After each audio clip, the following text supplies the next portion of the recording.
So after a week off, the UFC is back in the Apex for UFC Vegas 69. Yes, there has been 69 of these damn things, and it will be the rescheduled main event for Derrick Lewis and Serghei Spivac. The main event was supposed to take place, I believe, in November. Of course, fight got canceled. Kenny and Nzechukwu and Ion Cutelaba stepped in the main event spot. Lewis and Spivac will finally get it going this Saturday night and late Saturday night in that manner. Because this fight card was supposed to be in South Korea, the Zombie was supposed to be in the main event. Of course, he had to pull out the fight, so all these fights have been moved to Las Vegas. You got a lot of Asian fighters on this card. Main card starts at 1 a.m. Eastern time.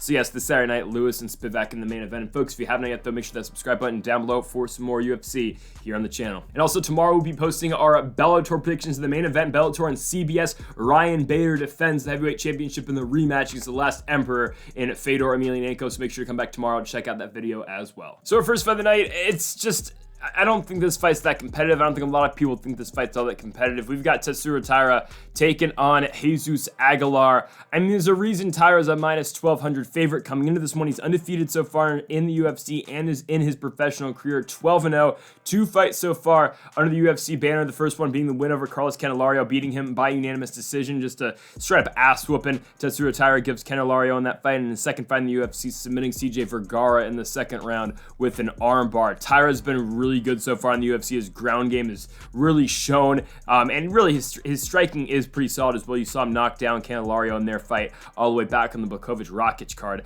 last year. He'll be taking on Jesus Aguilar in this fight, and for Aguilar, coming in off his win over Serghei on the Contender Series, picked up a guillotine choke finish in the third round. And yes, Aguilar does, he is decent on the ground, does have some really good submissions. Most of his wins do come by sub. Of course, 6 out the 8 of them are by submission, but when you really look at this, is he going to be able to submit Taira? I don't think so. Is he going to have an advantage on the ground? I don't think so. Just when you really look at this fight, Taira's better striking-wise. He's quicker. He's got more power, and on the ground, I like Taira's wrestling over Aguilar. I like his jiu-jitsu over Aguilar. I like his all-around grappling over Aguilar. I think he's stronger than his opponent as well, and it's weird the UFC are giving a guy in Taira, Jesus Aguilar is making his UFC debut, against Taira, an up-and-coming prospect who's 2-0 in the UFC. It just doesn't make all that much sense, especially when, Aguilar's fighting the Contender Series against Ferreira. He won the fight, but Ferreira saw some success in that fight as well. Took down Aguilar a couple times in that one. Yeah, give me Taira to win this one in a complete shutout. I don't think this fight's all that close. I think you see this one Taira take down the first round submission early to kick off the card. Taira goes to 3-0 in the UFC with a first round submission victory over Jesus Aguilar. So like the Taira fight where it's like, I think Taira is going to win that fight pretty convincingly. I think more of the same in this one here. And I get why the UFC did this, especially because this fight card is supposed to be in South Korea. You're trying to get these Asian-born fighters wins, and in this one, Jung Park, Dennis Tiuliulin, it feels like one-way traffic again. I mean, Taira is obviously a minus 1,200 favorite, and this one, Park only a minus 200 favorite because he has lost before in the UFC. Did have the Gregory Rodriguez loss, where, Rodriguez, of course, all of his momentum and all of his stock has definitely gone down since he got knocked out by Bruno Ferreira in his last fight just last week in Brazil, or 2 weeks ago in Brazil. And Park's lost to Anthony Hernandez too, but when you look at the guys Jung Park's fought, he's not going to lose to Dennis Tiuliulin in this fight. Tiuliulin's a guy who struggled outside the UFC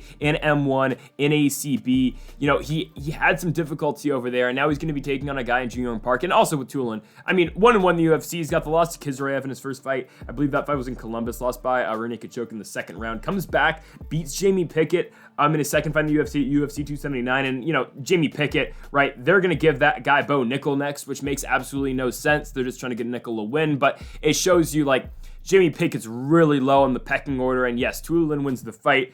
He knocks him out in the second round. He knocks him down a couple times in that fight. It does show, okay, Tiuliulin does have some power, and if Tiuliulin does connect on the button, okay, he's going to set you down. But I don't really see Jung Park having getting into too much danger in this fight. His grappling's ever evolving. Jung Park's always been good down there. His striking is getting a lot better as well. You look at some of his wins. The John Phillips fight, he takes advantage of Phillips and takes him down. Obviously, Phillips shown the weakness in the Khamzat Chimaev fight. Park goes right through to Chukwu, takes him down a couple times. Eric Anders is the one taking down Jung Park in their fight on the home Vieira card, but still Park's able to, go in there, strike up Anders a little bit and win the fight. And even the Joseph Holmes fight, it's Park finding a takedown in the second round, submitting Holmes with a rear naked choke. And yes, Jung Park has kind of benefited by fighting some of these lower level UFC fighters like a John Phillips, like even like a Marc-Andre Barriault, Tafon Chukwu, Joseph Holmes. I would say Anders maybe is that one exception because Anders has gone through some real guys in the UFC, obviously coming off the win over Kyle Dawkins in his last one. But Park has kind of benefited off of fighting some of these lower level guys, and it kind of just feels like, okay, Dennis Tiuliulin is one of these lower level guys again. I mean, if we're just being honest, I think Park should be a bigger favorite than only minus 200. I don't think Tiuliulin's all that great, and yes, like he did in the Jamie Pickett fight, if Tiuliulin can connect on the button, if he can hit right on the spot, okay, he is going to set down Jung Park, and maybe you'll have a chance to win the fight that way. But other than that, I think Park's able to go in there. Tiuliulin's takedown defense hasn't been all that great. He's not that great on the ground. Park should be able to take him down. He should be able to hold him down. He should be able to get a submission, and I think that's where this fight's going to go. Give me a Jung Park to submit Dennis Tiuliulin. I think we'll get a finish in this fight. Give me the Iron Turtle to win by second round submission over Dennis Tiuliulin. All right, next up, we have got Jeon Kim taking on Mandy Bohm. We've got a fighter in Jeon Kim who has lost 5 out of her last 6 fights. And we've got a fighter, Mandy Bohm, who has not won it so far in the UFC. And for Bohm, coming into the UFC, she was scheduled to fight Liz Carmouche over in Bellator. And Bohm had, some momentum really before even coming to the UFC. She had a lot of hype around her.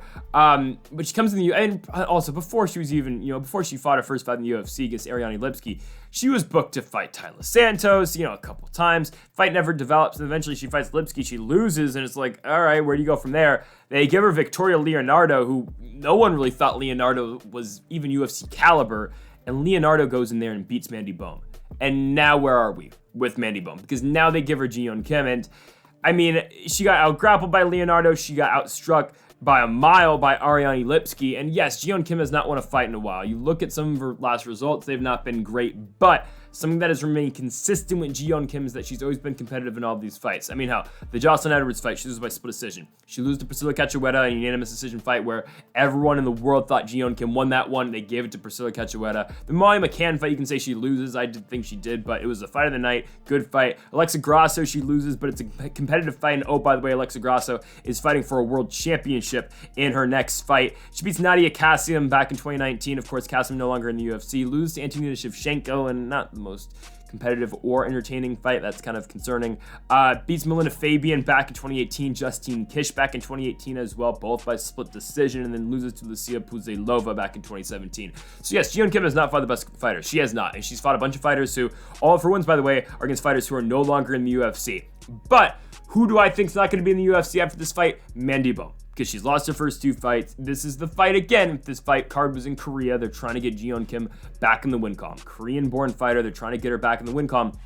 This is the fight to do so. It's against Mandy Bohm, who's 0-2 in the UFC, who has looked absolutely horrendous. She has looked lost on the ground. Her striking, she's been slow. She has been beat to the punch a lot. This fight makes all the sense in the world for the UFC, and especially what they're trying to do in this fight. It is simple. Again, Jeon Kim minus 255 favorite. She's lost 5 out of her last 6. They want to keep her around, though, because she's been in competitive fights and she's been in good fights, but they just need her to pick up a win so they can make the argument to keep her on the roster and keep paying her 12K to show, 12K to win. It's a pretty simple solution. You give her a fighter, Mandy Bohm, who has been god-awful, who's not been good at all. I don't know why I put on the graphic 1-1 for Mandy Bohm. She's 0-2. So yeah, give me Mandy Bohm, or give me Mandy Bohm to lose. Jeon Kim wins by decision.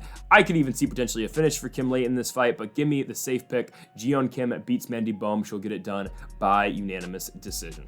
So it's the road to the UFC portion of this card. You got 4 straight fights where the winner will get a UFC contract. I do believe they're the tournament finals for all of these, road to the UFC events that they had. I believe it was when the UFC had the Singapore card with Prohashka and Teixeira in the main event. They had these tournaments at 125, 135, 145, and 155 to get new UFC fighters into the promotion, especially from the Asian area. And this first fight, 2 Korean-born fighters. You've got Hyung Sung Park taking on Sunguk Choi. At 125 at flyweight. I watched a little bit of this road to the UFC thing live. It was late at night. I live on the West Coast though, so I think it started at like 1 a.m. for me. So I watched a little bit of it before I went to bed. But Hyung Sung Park here, a fighter who, of course, went 2-0 in the road to the UFC series, wins his first fight by knockout, big knockout finish in the first round. And again, A lot of action in these fights, especially for a 125 fighter. Park back-to-back finishes at flyweight, and we'll talk about his opponent in Choi after this, but Park in his second fight is losing the fight. He's losing the fight early. He gets knocked down within the first 3 minutes of the fight, comes back, gets a takedown, sinks in a rear naked choke, and gets the big come from behind victory in his second fight to secure his spot on this UFC card. Now his opponent will be Seung-Guk Choi, and by the way, Hung Sung Park, 7-0 undefeated professional MMA fighter. His opponent, though, Seung-Guk Choi here in this fight, didn't see the toughest competition before the road to the UFC series. A lot of fights against a lot of fighters who were like 1-0, 0-0, 1-2, and whatnot. Comes into the road to the UFC series, wins back-to-back fights by unanimous decision. They weren't the most, I mean, they were good wins for him. His first fight, pretty much just a stand-up affair for him. Did fight off 9 takedowns from his opponent, but it was really the takedown defense and the striking out of Choi that did prove himself well in that fight. Second round, a lot of just top pressure and top control out of Seung-Guk Choi. The first and third rounds, more of the striking out of him. His second fight, though, in the road to the UFC series, a win over Tiuliulin or Lun. It's a big win for Seung-Guk Choi. Again, big second round with the takedowns. And if he's gonna have a fighting chance to beat Hung Sung Park in this fight, it's gonna have to be through the takedowns and trying to take down his opponent. I don't see it really happening, though. I think Park is good enough to the point where he can fight off a lot of these takedowns. And Park in his own right, really good wrestler, really good submission guy. And on the feet, I like Park striking more than Choi. I like his power, I like his all-around striking game. And again, Park's a favorite coming into this one. You got him at -190. You got Choi coming back at you at +160. Park is the better fighter, I do think so, and Park is the favorite to go out there and win this fight, and everything does point to a victory here for Hung Sung Park to win this 125-pound tournament. So give me Korea's own Hung Sung Park to win this fight. I think he will get the UFC contract. I think he's going to get a finish. I mean, hell, he got a finish in his first 2 fights here with this road to the UFC tournament. I think he gets another knockout. And again, we're picking a lot of finishes on this card early, but I liked what I saw at Park in the road to the UFC series. I think we'll get another knockout win. Give me Hung Sung Park to win this one, knocking out Seung-Guk Choi with a first round knockout. So the bantamweight fight here with the road to the UFC series. We've got Rinya Nakamura taking on Toshiomi Kazama. For Nakamura, the biggest favorite with this road to the UFC thing here. I mean, the guy's a -425 favorite in this one against Kazama. Kazama coming back at you at +340, and for good reason. I mean, you look at the body of work Nakamura has put on so far. You look at what he did in the road to the UFC. First round key lock finish in his first fight against Guzman, and then his second fight, first round knockout victory for Nakamura as well. This guy's really talented. Really good wrestler. He's, I believe, he's a former Japanese national champion with wrestling. The guy's good. I mean, the guy is really good wrestling. With his wrestling, he's got a lot of power as well, and his grappling game as a whole is progressing as well. I mean, it feels like he's going to win this fight. He's taking on Toshiomi Kazama in this one. For Kazama, only had to win 1 fight on the road to the UFC series. His second fight against Min Woo Kim got canceled because Kim could not make weight. Of course, Kim being the former Road FC Bantamweight champion. So Kazama only had to win 1 fight to get into the dance. Won his first fight by unanimous decision. It was a fight that he looked pretty good in. And Kazama now finds himself against, the -400-something favorite in Nakamura. Kazama's first fight, though, was a close fight. He had to fight off a lot of takedowns. Or he had to shoot a lot of takedowns in that fight. Only landed 2 of them. He went 2 for 13, but that was enough. That first round, Kazama did land that 1 takedown that won him the round. In the second round, you give it to him as well, barely outstriking his opponent as well, because really there was nothing done on the other side. Third round, he did get kind of grounded, so I would give his opponent the third round. But Kazama's here now in this fight against Nakamura. How does he win this fight? I mean, I don't know, because Kazama normally tries to get fights in the ground. He normally tries to get submissions down there, and against a guy like Nakamura, it will be tough. Striking wise, Nakamura, I think his wrestling's better than his striking, but I still think his striking is really good too. So I don't know. It's going to be tough for Kazama over there as well. It's just, again, all around, it is a very difficult fight for Toshiomi Kazama here. They put him in a very difficult spot, given he's only had 1 fight in this tournament as well, opposed to Nakamura, who we've seen twice already. Just everything considered, it's a tough fight for Kazama. I don't know how he wins this one when you really look at it, right? Because Nakamura's striking is good, his wrestling is really good. Where do you see an advantage, and where do you see an opportunity for Toshiomi Kazama to win this fight? I just don't, really. I mean, I don't. Nakamura has only been to the scorecards once. You can make the case maybe that is a way that Kazama can win this fight, but that's because Nakamura keeps on going there and he keeps on getting early finishes. I don't see a pathway to victory for Toshiomi Kazama. I'm going to take Rinya Nakamura to win this fight, and I think he's going to get it done early. Give me a first-round knockout finish for Rinya Nakamura to punch his ticket in the UFC. Nakamura by first-round knockout. Okay, so next up here at the road to the UFC, we've got Zali taking on Jung Lee. For Saragih, 21-3, by far the most experience out of all of these fighters here in the finals. And for Yi, his record at 21 wins and 3 losses. He's fought a lot in, I believe, yeah, a lot in WL4. He's 14-1 in that promotion. Now, coming off a split decision victory over Kiyomi Matsushima in his last fight by split decision. Won that fight. It was a back and forth fight, man. Each fighter with 32 significant strikes and each fighter with 6 takedowns. I mean, a razor thin fight, but with the 10-point must scoring system, you give round 1 to Yi, you give round 2 to Matsushima, and you give round 3 to Yi. Yi wins the fight 2 rounds to 1. And his first fight on the road to the UFC, it's his first round submission victory. Rear naked choke win over Sasu. Wins it, of course, in that first round in only 2 minutes. Now, he'll be taking on Jung Lee in this one, and for Lee, 9-1. The guy has got a lot of power on the feet, fought a lot in Road FC, was the former Road FC featherweight champion. He won that championship, or he defended that championship in his last Road FC fight with a 10-second knockout over Haejin Park. Lee has got a lot of power, and he's trying to showcase it here in this fight against Yi. 2 fights in the road to the UFC, both first round finishes. The first one over Bin Z is a 36-second submission victory, and the second one over Kai Lu is a 42-second knockout. Lee has got power on the feet. He's able to get the fight down on the ground when he needs it as well. This guy is a finisher. He comes out there to get fights over with quickly, and he's shown it in the road to the UFC series. So I'm going to be taking him to win this fight. I really do like Jung Lee in this fight. I think a lot of people are going to be taking Lee in this fight just considering what he has done in the road to the UFC series, but I would not, I wouldn't put it past his opponent in Saragih winning this fight, just considering the experience he has had at 24 professional fights to his name. Should not be taken lightly at all. The guy does have some really good submissions. He does have a lot of good grappling skills under his belt, but I will be taking his opponent though here in this fight in Jung Lee, just because, of course, I think he's quicker.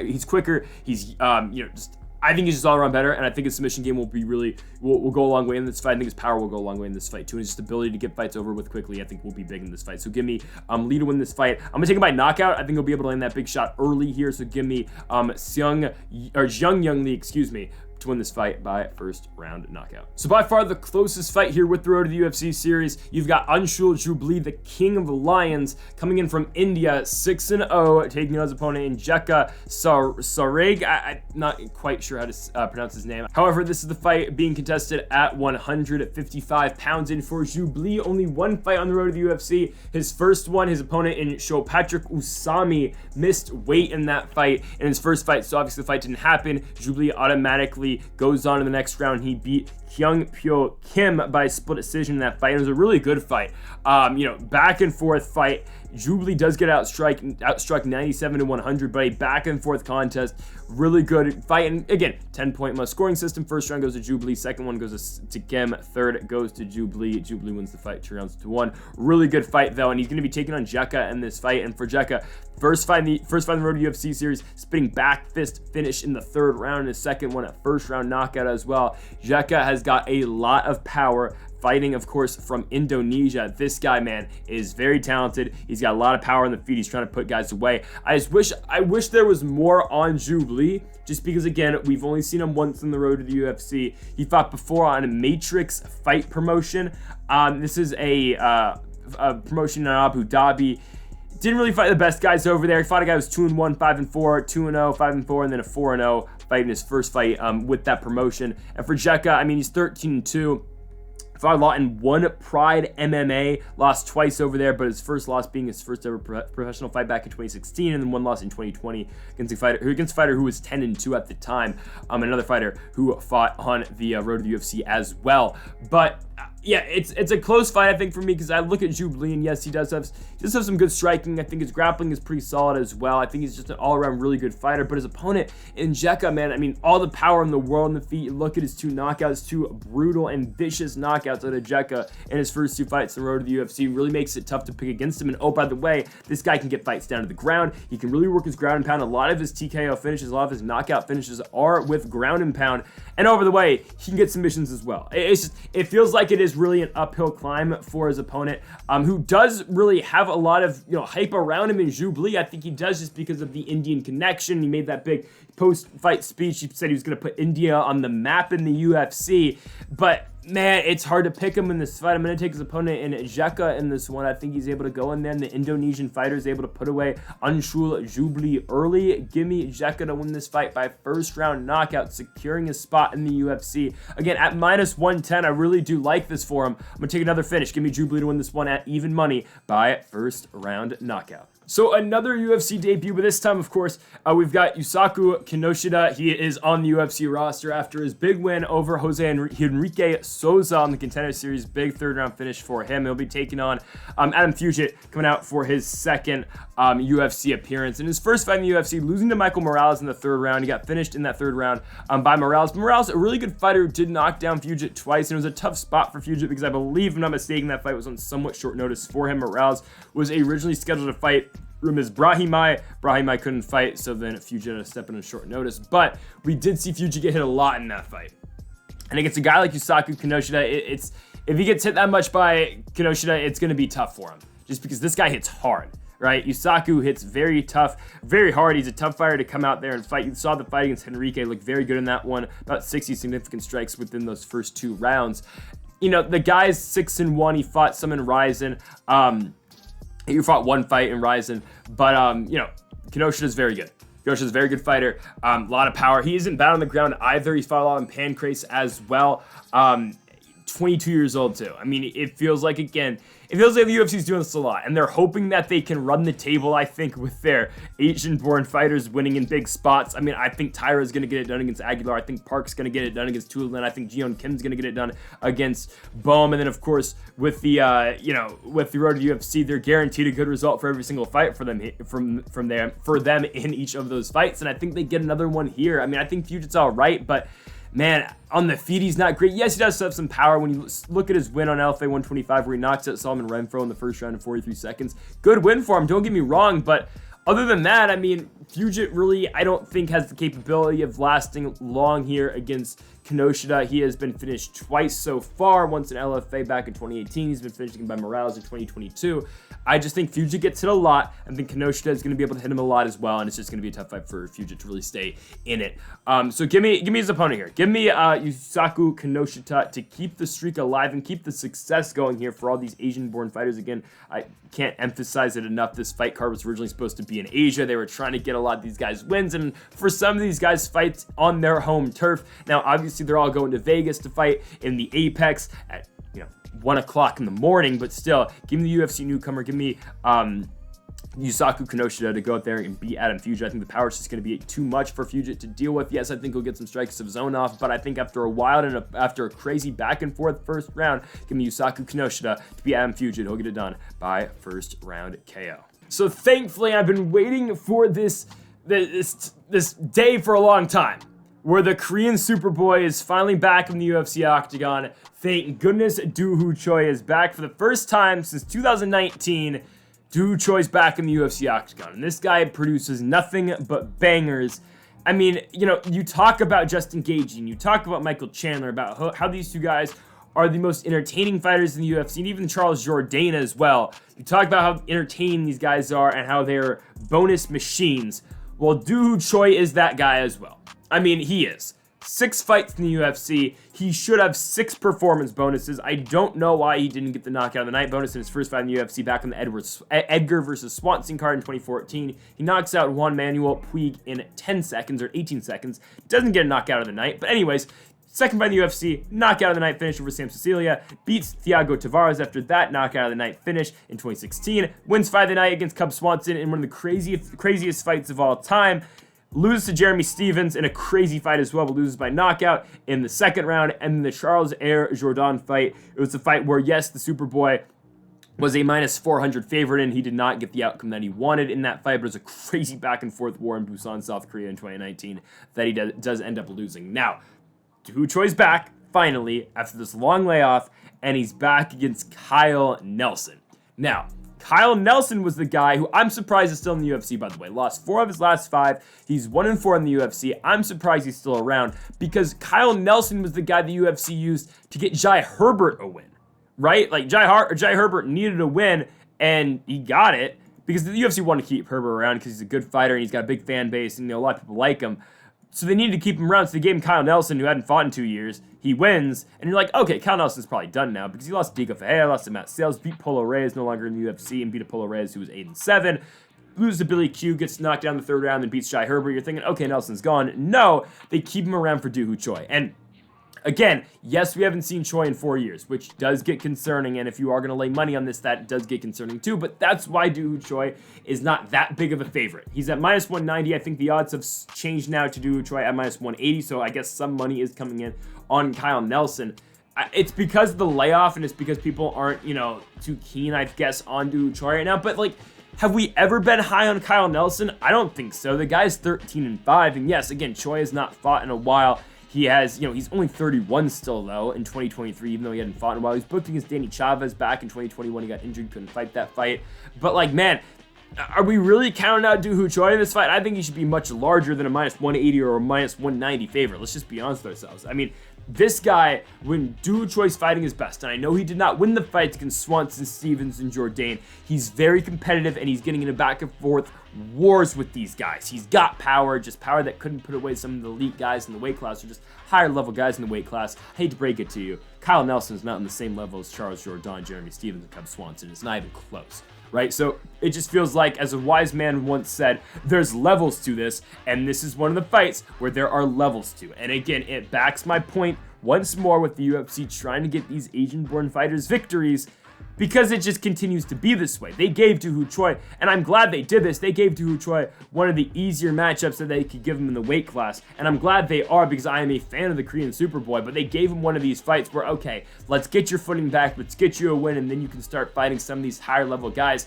and that's exactly what they're doing with this fight. So give me the Korean Superboy, Doo Ho Choi, to beat Kyle Nelson. Again, Nelson's 1-4 in the UFC, everything points to Doo Ho Choi winning this fight.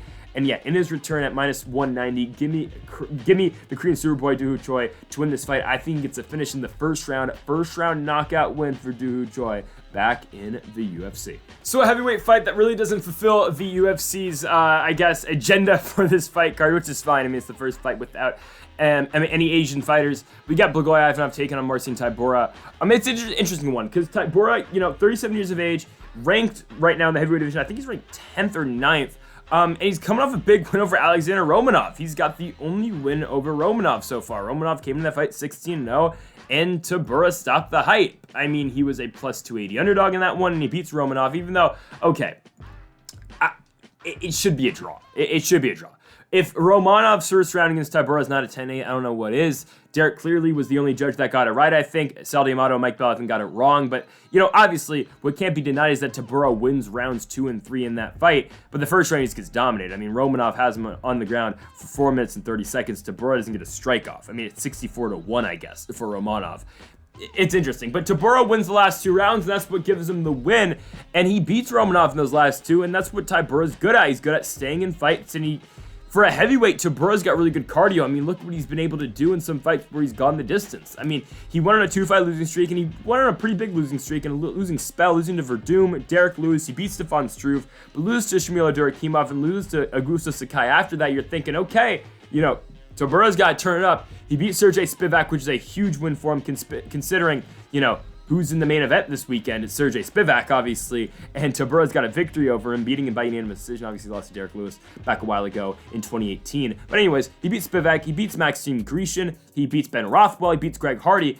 The first 3 by decision, and then the Greg Hardy fight's the fight where Tybura really trusts his power, and he starts unloading, and he starts really putting a lot of power into his punches. You look at the Hardy win, you look at the Walt Harris win after that, and then you look at the Volkov loss. All right, it's going to happen to you. Alexander Volkov's really good. They gave Tybura that step up in competition. Obviously, he wasn't able to come through for that fight, but again, you know how good Alexander Volkov is in there. And then he beats Alexander Romanov against something that nobody has done just yet. Now, he's going to be taking on Blagoy Ivanov, a fighter who took 2 years off after losing to Augusto Sakai. I believe he's on one of the Jacksonville cards right after COVID started. He loses to Sakai by unanimous, or by split decision. Obviously, Sakai has been really shaky since that Blagoy Ivanov fight, but he loses to Sakai, and then most recently, he came back at UFC 274. He beats Marcos Rodrigo de Lima. Good fight. Blagoy wins it by unanimous decision. Blagoy Ivanov has got a damn chin, though. I mean, mean, this guy's not going to get knocked out. That's just how Blagoy fights. Blagoy has never been knocked out. He's been finished once, and it was by Alexander Volkov in Bellator back in 2014. And he got finished by submission, right? Ivanov's not going to get knocked out. That's just how he fights. He has got a really good chin, and even for his age, because Ivanov is getting up there now, 36 years old. Actually, he is younger than Marcin Tybura, even though he definitely doesn't look it. But, Ivanov's always going to be in the fight. He's a brawler up there. He's got heavy hands, and he's trying to go out there, and he's going to try to swing it with you. And again, Ivanov's not going to be the type of guy you're going to be able to knock out. Hell, Junior Dos Santos beat Blagoy Ivanov's face in for 25 minutes, and even JDS couldn't get Blagoy Ivanov out there. And yes, it was a JDS at kind of the end of his career, but still, that was the point in time where Junior Dos Santos was still getting finishes, and he could not put away Blagoy Ivanov. He had him in a 5-round main event in Boise, Idaho. He could not secure the victory by knockout. Obviously, he beat him like 50-44, but still. Anyways, I think Tybura just beat Ivanov, though. I don't think he gets a finish, though. I think Tybura is going to go away from the finish streak that he has been having recently. I mean, obviously, he beat Romanov by decision. I think he gets another decision here in this Ivanov fight. I think he is able to touch up Blagoy a lot here. I think he is a little bit quicker than Blagoy, and I think, really, Tybura, I know it was the kind of the rep he got was that he was kind of a boring fighter who would just tie you up and just push you back against the fence and just kind of wear on you for a while. I think he is able to do a little bit of that to Blagoy Ivanov, though, in this fight, and I think he's just going to make it an all-around very tough fight on Blagoy. I think he'll mix it up with his striking and with his wrestling and his grappling. So give me Tybura, Marcin Tybura to win this fight. I really like him at -145, and I like him to go the distance. I don't think he's going to be able to get a finish against a very hard-headed man in Blagoy Ivanov. So give me the -145 favorite in Marcin Tybura to pick up yet another win in the UFC. I think we'll get it done against Blagoy Ivanov by unanimous decision. Okay, so the final fight I'll be talking about here in this video, actually, or I guess me, from January 29th, because the main event, Derrick Lewis and Serghei Spivac, I'll be honest with you, my prediction hasn't really changed from the original fight in November. I know Derrick Lewis, I believe, got sick on fight night, but it's nothing that makes me too concerned that's going to really affect the outcome of the fight. So anything I thought in November, I really think remains the same in the fight now. I think the only difference is that Derrick Lewis is saying that, I don't think people are treating me seriously as a fighter because of, my past. Now I'm really taking it seriously. He's training, apparently, even though I feel like Derrick Lewis says that a lot. But anyways, that's really the only difference, and, my prediction doesn't change. If you've watched the original video, and if you're going to watch it in a minute after this Jung and Devin Clark video or this prediction, you'll know why I'm saying this. But anyways, we'll go to the co-main event before that main event fight between Lewis and Spivac. We have got Jung coming in at -205, taking on his opponent here in the former headliner in Devin Clark, and Devin Clark did not look good in his last fight, and Devin Clark hasn't looked good in a minute. I mean, yeah, the Will Knight fight was a good win for him, but the Azamat Murzakanov fight, my goodness, he gets destroyed in that fight. I mean, Murzakanov really puts it on Devin Clark when you look at those final scorecards. I mean, it was the second round that Murzakanov really starts to put it on Clark in the third round as well. The first round, kind of the feeling out process was kind of a boring fight, but Murzakanov in that second and third, man, it was all him in that fight. 79-14 significant strike total for Murzakanov beating Devin Clark. It was just a tough fight for him in San Diego on the Vera Cruz card. Devin Clark has shown, though, he does have power and he can strike with you, but man, that Murzakanov fight really turned me against picking Devin Clark at all in this fight. His opponent in Jung did have a troubling fight, though, in his last one. Jung was on a roll. I mean, yes, he had the draw against Sam Alvey, and that made me kind of always on alert with Jung, just considering, all these guys are destroying Sam Alvey, and Jung goes the distance with him, 1, and 2, has a draw against him, even though I believe there was a penalty on Jung, or, something that took away, I think it made it a 9-9 round. That's what gave Alvey the draw, obviously, in that fight. But man, you look at his wins, though, they're good wins. Hadias Ibrahimov wasn't great in the UFC, but he submits him in the third round with the standing guillotine. He knocks out Slow Mike Rodriguez, who's now fighting in CES, I do believe. He beats Will Knight by decision. He beats a guy who I'm very high on in Kennedy and Nzechukwu. I don't care the little dry streak Nzechukwu had, losing to Jung and Nikolai Negumereanu. The guys won back-to-back fights now, and oh, by the way, Nzechukwu has now won in a UFC main event over Ion Kutelaba. I think it's a guy, at a, very shallow and very thin UFC light heavyweight division can really make an impact on that division, but Jung goes there and he knocks him out in the first round, just unloads on elbows against Nzechukwu and knocks him out. But then Jung in Long Island, New York, runs in to Dustin Jacoby, and Dustin Jacoby knocks him out in the first round. Big first round knockout, puts him away. Jacoby wins the fight. Huge right cross, just sits down Jung and wins it. And I picked Jacoby to win that fight. I didn't pick him by knockout, though. I was like, okay, Jacoby's really good, but Jung really hasn't been all that wobbled so far in the UFC. He's been running through his opponents. He doesn't really take too much damage, with the exception of that Alvey fight, because Alvey just kind of went in there, just kind of brawled with them. But and Jung was willing to engage in that type of brawl. But you know, Jacoby sits him down, knocks him out. So this is going to be Da Un Jung's first fight since July of last year.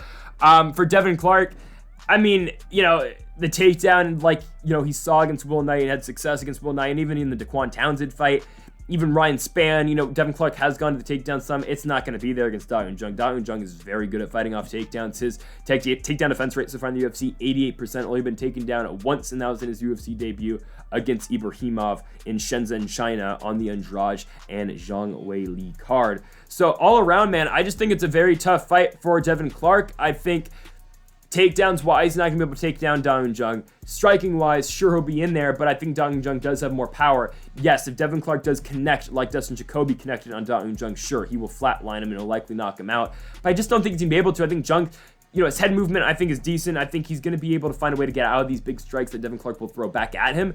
And give me Da Un Jung to get back to his winning ways with this win over Devin Clark. I think he's going to get a knockout. I think he'll beat Clark by second round finish, second round TKO if we're getting more specific here. I'm just, again, the Murzakanov fight where Clark really just was on the receiving end of a beatdown. It really turns me away from picking him. So give me Da Un Jung to win this fight. I like him to beat Devin Clark, and I like him to win by second round knockout. So after this, we will go to Derrick Lewis and Serghei Spivac. Again, that is a prediction video from November. My prediction does not change. So that is for my part of the video, at least recording today. So folks, make sure that subscribe button down below for more. Make sure you leave a like if you did enjoy the video. We'll be back tomorrow for Bellator with Bader and Fedor, and the next week from Australia, we have got in the main event, Alexander Volkanovski goes for 2 world championships as he tries to pry one away from the current champion. Of course, at lightweight, excuse me, in Islam Makhachev. So folks, thank you for watching. Make sure to subscribe button down below for more, and enjoy the Derrick Lewis and Serghei Spivac prediction coming up right now. Main event time, and a huge one in the career, honestly, of both guys, Derrick Lewis and Serghei Spivac. And honestly, it kind of feels like a crossroads fight. It really is. If Serghei Spivac can pick up the victory, this is going to be huge for not only Serghei's career, because now he's automatically elevated into the top 10, top 7 of the weight class, but for the career of Derrick Lewis, because the Black Beast, 37 years old, he is getting up there in age. He has lost 3 of his last 4 fights, and given they've all been really good opponents. But let's be honest with ourselves, Sergey Pavlovich is kind of a step down from Tai Tuivasa and Sidio God and Curtis Blades. It kind of just feels like it, a little bit. Now, obviously, the stoppage was interesting. I am not too mad with the stoppage. I think Derrick Lewis would have gotten finished eventually in that fight in Dallas in July. But Serghei gets the victory. I think it was Dan Mergliata was the referee. He ends the fight pretty quickly, but I can see the reason for the stoppage. It was fine. It was like how some people had doubts in the Alex Pereira, Israel Adesanya stoppage. I was fine with that stoppage. I was fine with Lewis and the Pavlovich stoppage. But it's just, what Derrick Lewis are we going to get? Because Derrick Lewis, I've said this before, I'll say it again, Derrick Lewis can beat almost every guy in the top 15, and he can lose to almost every guy in the top 15. It's just a matter of, can Lewis land that big one shot, and can he put his opponent out? Because if he can't, well, he's probably losing on the other side of it. I mean, that's kind of where we're at with Derrick Lewis at this point, I think. He's going to throw hard, he's going to swing big, and he'll try to get the knockout. If not, we'll see if his opponent can break him down. Now, Serghei Spivac is a guy who is going to go to the wrestling against Derrick Lewis. He's going to try at least one takedown against the Black Beast. Can Lewis keep the fight standing, though, and can Lewis fight this fight? I wouldn't say like he fought Curtis Blades, because really in that fight he was getting pieced up until Blades shot him for a takedown, and boom, big uppercut put him to sleep. But, I mean, to that certain degree, can he fight off the takedowns from Spivac? I think he will be able to. I know Spivac and Lewis will be weighing kind of the same. I think, you know, on fight night, Lewis always weighs in around 265. Spivac, I think, weighed in around 260 his last fight. So 2 bigger heavyweights, obviously both guys around the heavyweight limit. But Lewis is a guy who kind of cuts down to 265. I believe he walks at around 270. So, I mean, really not too much of a cut. But, you know, we'll see how this fight goes, because I think Spivac will attempt a takedown. I honestly don't think Lewis's takedown defense is all that bad. It's pretty solid. Not many guys honestly do take down Lewis. The last guy that did take him down was Alexei Oleinik, and before that, Ilir Latifi. So to that degree, I think Lewis will be able to keep the fight standing. It's just a matter of, where is Lewis's chin at? Is he, you know, is Lewis going to get rocked early in this fight? Is Serghei Spivac going to be able to connect early like he did against Greg Hardy and like he did against Augusto Sakai? We'll see, right? I mean, again, though, most of Spivac's wins, and honestly, he didn't connect early against Hardy. He took him down. But against Sakai, he was piecing him up and eventually took him down to the ground. A big part of Spivac's game, though, is the ground and pound. It's huge. If he can't take down Derrick Lewis, I think he'll always have a puncher's chance, just because everyone at heavyweight hits hard, obviously. But It's just a matter of if Spivac can land at the right time, hit the right spot, and put Lewis down. We will see where Lewis's chin's at, though, at this point of his career, because, again, he has been knocked down in back-to-back fights to Tai Tuivasa and to Serghei Pavlovich, and those both happened this year. He's fought twice in 2022. He's been knocked out in both of them, and this was coming off a time where Derrick Lewis, you know, he came up the Curtis Blades fight. You were thinking, oh, wow, we're getting Lewis Ngannou again, and you know, hey, maybe Lewis got to punch his chance just like he did in the first fight against Ngannou. Maybe Ngannou freezes up again. Of course, that didn't happen because he never got the fight. He fought City Ogan and he got dominated. But here we are. I feel like, honestly, though, I'll give my prediction away right now. I don't think Serghei Spivac's going to be able to take down Derrick Lewis, and I don't think he's going to be able to hold him down. I think that's going to play a big part in this fight. I don't think Spivac's going to be able to hold Lewis down. I think he will get him down a couple times, but I think Lewis will be able to work back to his feet. I think this fight is very similar to the Chris Daukaus fight. And I'll be honest with you, I picked Chris Daukaus to beat Derrick Lewis. It's the first time in a while I picked against the Black Beast, all right? But I picked Daukaus, it didn't go our way. I think this fight's going to be a lot like that. Lewis back in the apex, no crowd. If the nerves have gotten to him in the last couple of fights, I don't know. Maybe it's just fighting in Texas in his last couple of fights. Sure, because his last 3 losses have all come in Texas. He doesn't have to fight in Texas this time. He's in the apex in Las Vegas. No crowd, really no pressure. Last time he was in the apex, he knocked out Chris Daukaus, and the time before that, he knocked out Alexei Oleinik and Curtis Blades. He's 3-0 in the apex. I think he's going to be 4-0 in the apex. I think Lewis is going to find that big shot. I think he's going to put down Serghei Spivac. I think he's going to. I feel like this is like the Daukaus fight. I feel like this is a levels fight. I think Lewis is on a different level than Serghei Spivac, and I think he's going to knock him out. That's how I think this is going to go. Again, I think Spivac's got a chance with the wrestling, because if he does get Lewis down, he can't get him in a crucifix or something. Okay, it might be trouble for Lewis. But again, I think if Spivac takes him down, I think Lewis will be able to work back up. And I think Derrick Lewis, I think he's going to get taken down in the first round early, but I think Lewis will pop back up. And with like a minute left in the round, Derrick Lewis is going to find that big overhand right.